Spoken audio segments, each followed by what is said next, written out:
Hi there, I'm Lawrence here from Hip10, and today I'm going to do a quick video on lessons we've learned implementing Salesforce for the insurance industry. So number one is really to get everyone involved at the beginning, and in particular management and leadership. It's really important that the team sees that this is being driven from the top down, and that management, leadership, that they understand what's happening, they understand what the system's going to do, they understand what sort of metrics they're going to get, and they're really leading by example.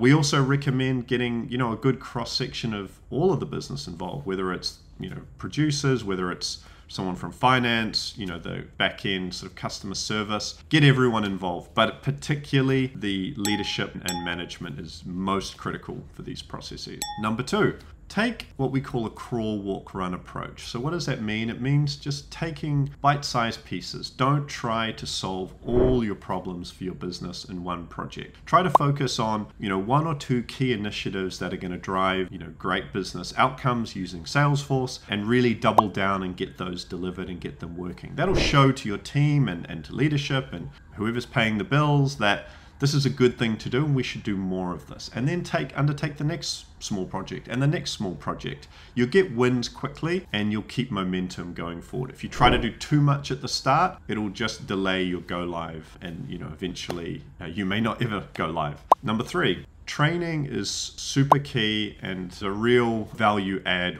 before you go live. So make sure that everyone is included in those trainings.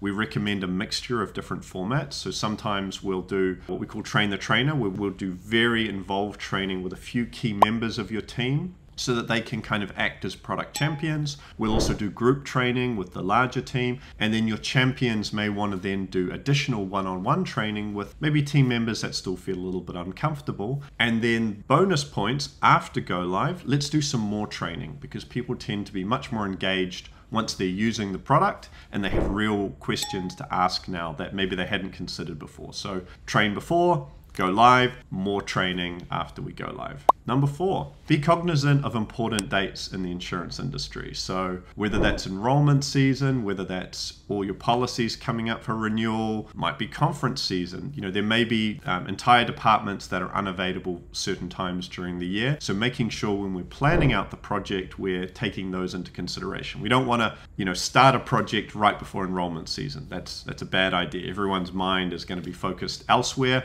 So let's try to plan it 6 months ahead so that we have the people available that we need. We can be successful on the project. And number five, data integration is really important. What is data integration?